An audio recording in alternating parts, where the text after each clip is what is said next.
সালামু আলাইকুম বিসমিল্লাহির রহমানির রহিম সূরা আরাফ আয়াত ১৭০।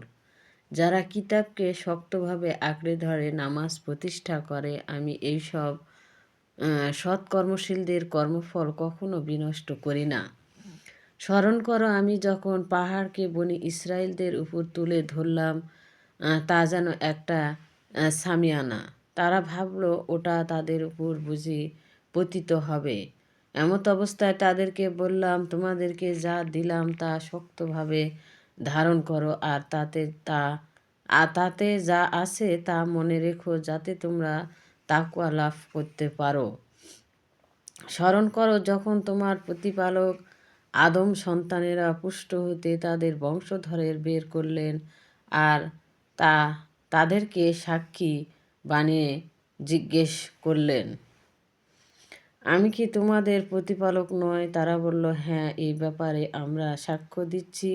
এটা এজন্য করা হয়েছিল যাতে তোমরা কিয়ামতের দিন না বলো যে এ সম্পর্কে আমরা একেবারেই বেখবর ছিলাম, অথবা তোমরা এ কথা না বলো যে পূর্বে আমাদের পিতৃপুরুষেরা শিরক করেছে আর তাদের পরে আমরা তাদেরকে সন্তানাদি যা করতে দেখেছি তাই করেছি। তাহলে ভ্রান্ত পথের অনুসারীরা যা করেছে তার জন্য কি আপনি আমাদের ধ্বংস করবেন? এভাবে আমি নির্দেশনসমূহ বিশুদ্ধভাবে বিবৃতি করেছি, হয়তো হয়তো তারা আমার পথে ফিরে আসবে। তাদেরকে ওই লোকের সংবাদ পড়ে শোনাও যাকে আমি আমার নির্দেশসমূহ প্রদান করেছিলাম, কিন্তু সে সেগুলো এড়িয়ে যায়। অতঃপর শয়তান তাকে অনুসরণ করে, ফলে সে পথভ্রষ্টদের দলে সামিল হয়ে যায়।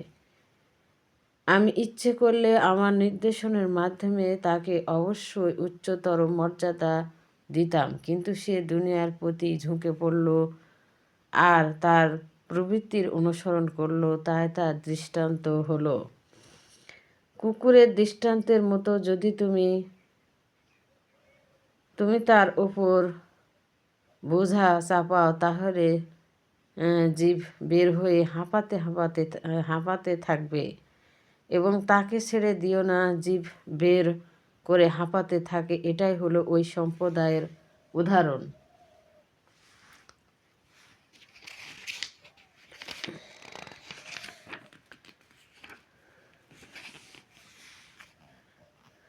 যারা আমার আয়াতসমূহকে মিথ্যা মনে করে অমান্য করে। তুমি এই কাহিনী শুনিয়ে দাও যাতে তারা চিন্তা ভাবনা করে।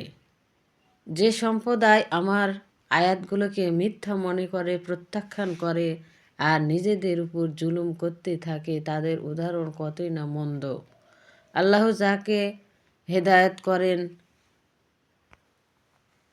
সেই হেদায়েত লাভ করে, আর যাকে পথভ্রষ্ট করেন তারাই হয় ক্ষতিগ্রস্ত। আমি বহুসংখ্যক জিন আর মানুষকে জাহান্নামের জন্য সৃষ্টি করেছি। তাদের হৃদয়ে আছে কিন্তু তা দিয়ে উপলব্ধি করে না, তাদের চোখ আছে কিন্তু তা দিয়ে দেখে না, তাদের কান আছে কিন্তু তা দিয়ে শোনে না। তারা জন্তু ও জানোয়ারের মতন, বরং তার চেয়েও পথভ্রষ্ট। তারা একেবারেই বেখবর। সুন্দর যত নাম সবই আল্লাহর জন্য, কাজেই তাকে ডাকো ওইসব নামের মাধ্যমে। যারা তার নামের মধ্যে বিবৃতি ঘটায় তাদেরকে পরিত্যাগ করো। তারা যা করেছে তার ফল তারা শীঘ্রই পাবে। আমি যাদেরকে সৃষ্টি করেছি তাদের মধ্যে একদল আছে যারা সঠিকভাবে পথ নির্দেশন দেয় আর তার মাধ্যমে সুবিচার করে। যারা আমার আয়াতগুলোকে প্রত্যাখ্যান করে আমি তাদেরকে ধাপে ধাপে এমনভাবে ধ্বংসের দিকে নিয়ে যায় যে যার সম্পর্কে তারা ধারণাও করতে পারে না। আমি তাদেরকে অবকাশ ও সুযোগ দিই। আমার কৌশলী ব্যবস্থাপনা অত্যন্ত মজবুত। তারা কি চিন্তা ভাবনা করে না সে তাদের সঙ্গী? আমার রসুল তো উন্মাদ নয়, সে তো প্রকাশ্য এক সতর্ককারী। তারা কি আসমান জমিনের রাজত্বে আর আল্লাহ যেসব বস্তু সৃষ্টি করেছেন তাতে কিছুই দেখা না, কিছুই দেখে না। তারা কি চিন্তা করে না যে হয়তো তাদের জীবনের মেয়াদ নিকটেই এসে গেছে, এরপর তারা কোনো বাণীর উপর ঈমান আনবে? আল্লাহ যাকে পথভ্রষ্ট করেন তার জন্য কোনো হেদায়েত নেই। তিনি তাদেরকে তাদের বিদ্রোহী ভূমিকা বিভ্রান্ত হয়ে ঘুরপাক খেতে ছেড়ে দেন। তারা তোমাকে কিয়ামত সম্পর্কে জিজ্ঞেস করে, কখন তা সংগঠিত হবে? বলল, এ বিষয়ে জ্ঞান রয়েছে আমার প্রতিপালকের নিকট। তিনি ছাড়া কেউ প্রকাশ করতে পারে না কখন তা ঘটবে। আসমান ও জমিনে তা হবে বড় এক কঠিন দিন।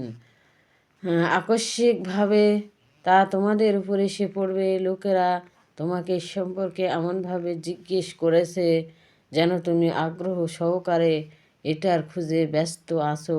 বলো, এ বিষয়ের জ্ঞান তো শুধু আল্লাহর নিকট আছে, কিন্তু এই সত্যটা অধিকাংশ লোকই জানে না। বলো, আল্লাহ যা ইচ্ছে করেন, তাছাড়া আমার নিজের ভালো বা মন্দ করার কোনো ক্ষমতা আমার নেই। আমি যদি অদৃশ্যের খবর জানতাম তাহলে নিজের জন্য অনেক বেশি ফায়দা হাসিল করে নিতাম, আর কোনো প্রকার অকল্যাণই আমাকে স্পষ্ট করতো না। যারা ঈমান আনবে আমি সেই সম্প্রদায়ের প্রতি সতর্ককারী ও সুসংবাদদাতা ছাড়া অন্য কিছু নয়। তিনি তোমাদের এক ব্যক্তি হতে সৃষ্টি করেছেন, আর তা থেকে তার জোড়া সৃষ্টি করেছেন, যাতে সে তার কাছে শান্তি পায়। যখন সে স্ত্রীর সাথে সঙ্গত হয় তখন সে লঘু গর্ভধারণ করে আর তা নিয়ে চলাফেরা করে। গর্ভ যখন ভারী হয়ে যায় তখন উভয়ে তাদের প্রতিপালক আল্লাহকে ডেকে বলে, যদি তুমি আমাদেরকে গঠন ও স্বভাবে ভালো সন্তান দান করো তাহলে আমরা কৃতজ্ঞ থাকব। যখন তিনি তাদেরকে সর্বাঙ্গ সুন্দর সন্তান দান করেন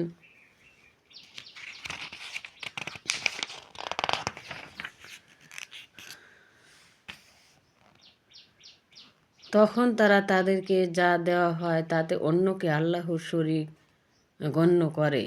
তারা যাদেরকে শরীক গণ্য করে আল্লাহ তাদের থেকে অনেক ঊর্ধ্বে।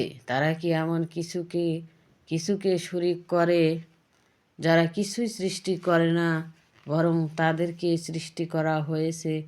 তারা না পারে তাদেরকে অর্থাৎ তাদের ইবাদতকারীদেরকে সাহায্য করতে, আর না পারে নিজেদের সাহায্য করতে। তোমরা তাদেরকে যদি সত্য পথে চলার জন্য ডাকো তারা তোমাদের অনুসরণ করবে না। তাদেরকে ডাকো কিংবা চুপচাপ থাকো, তোমাদের জন্য অভয় সমান। আল্লাহ ছাড়া যাদেরকে তোমরা ডাকো তারা তোমাদের মতোই বান্দা। ঠিক আছে, তাদেরকে ডাকতেই থাকো। তোমরা যদি সত্যবাদী হয়ে থাকো তাহলে তারা তোমাদের ডাকে সাড়া দিক। তাদের কি পা আছে যা দিয়ে তারা চলাফেরা করে? তাদের কি হাত আছে যা দিয়ে তারা ধরে? তাদের কি চোখ আছে যা দিয়ে তারা দেখে? তাদের কি কান আছে যা দিয়ে তারা শোনে? বলো, তোমরা যাদেরকে আল্লাহর শরীক করেছো তাদেরকে আহ্বান করো আর আমার বিরুদ্ধে ষড়যন্ত্র করো এবং আমাকে অবকাশ দিও না। আল্লাহই হলেন আমার অভিভাবক, যিনি কিতাব অবতীর্ণ করেছেন, আর তিনি সৎ কর্মশীলদের অভিভাবকত্ব করে থাকেন। তাকে অর্থাৎ আল্লাহকে ছাড়া যাদেরকে তোমরা ডাকো তারা তোমাদের সাহায্য করার কোনো ক্ষমতা রাখতে পারে না নিজেদের সাহায্য করতে। তাদেরকে যদি সঠিক পথের দিকে ডাকো তারা শোনে না। তুমি দেখো যে তারা তোমার দিকে তাকিয়ে আছে, কিন্তু আসলে তারা কিছুই দেখতে পায় না। ক্ষমাশীলতার নীতি অবলম্বন করো, সত্য সঠিক কাজের আদেশ দাও, আর জালিমদেরকে এড়িয়ে চলো। শয়তান যদি উটকানি দিয়ে তোমাকে প্ররোচিত করতে চায় তাহলে আল্লাহর আশ্রয় প্রার্থনা করো। তিনি হলেন সর্বশ্রোতা ও সর্বজ্ঞ। যারা তাকওয়া অবলম্বন করে শয়তানের স্পর্শে তাদের মনে কুমন্ত্রণা জাগলে তারা আল্লাহকে স্মরণ করে, তখন তাদের ঈমান চক্ষু খুলে যায়। কিন্তু তাদের অর্থাৎ শয়তানের সঙ্গী সাথীরা কাফের ও মুনাফিকরা তাদেরকে ভ্রান্ত পথে নিয়ে যায় আর এ ব্যাপারে চেষ্টার কোনো ত্রুটি করে না। যখন তুমি তাদের কাছে কোনো নির্দেশন হাজির করো না, তখন তারা বলে, তুমি নিজেই একটা নির্দেশন বেছে নাও না কেন। বলো, আমার প্রতিপালকের পক্ষ হতে আমার প্রতি যা ওহী করা হয় আমি তো তারই অনুসরণ করি। এটা তোমাদের রবের পক্ষ হতে মুমিন সম্প্রদায়ের জন্য উজ্জ্বল আলো, হেদায়েত ও রহমত। যখন কোরআন পাঠ করা হয় তখন তোমরা তা মনোযোগের সঙ্গে শ্রবণ করো আর নীরবতা বজায় রাখো, যাতে তোমাদের প্রতি রহম করা হয়। তোমার প্রতিপালককে মনে মনে বিনয়ের সঙ্গে ভয় ভীতি সহকারে অনুচ্চ স্বরে সকাল সন্ধ্যায় স্মরণ করো আর উদাসীনদের দলভুক্ত হও না। যারা তোমার প্রতিপালকের নিকট আছে তারা তার ইবাদত করার ব্যাপারে ঐক্যবদ্ধ প্রকাশ করো না। তারা তার মহিমা ঘোষণা করে আর তার জন্য সেজদা হয়ে অবনত হয়। ভিডিওটি ভালো লাগলে অবশ্যই লাইক সাবস্ক্রাইব করবেন এবং যে যেখান থেকে দেখছেন 5 ওয়াক্ত নামাজ আদায় করেন এবং 15-10 মিনিট কোরআন শরীফ তেলাওয়াত করার তৌফিক দান করুক আল্লাহ আপনাদের। এবং যারা অসুস্থ ব্যক্তি, ইনশাল্লাহ আল্লাহ তাদেরকে সুস্থতা দান করুন এবং পরিবার নিয়ে ভালো থাকেন, সুস্থ থাকেন, এই কামনায় করি। পৃথিবীতে কেউই থাকবে না চিরদিন, সবাই বিদায় নেবে। তাই আল্লাহর কাজ কিছুটা হলো যদি না পড়তে পারেন তাহলে বসে বসে শুনবেন। ইনশাল্লাহ আল্লাহ আপনাদের ভালো করার তৌফিক দান করুন। আমিন।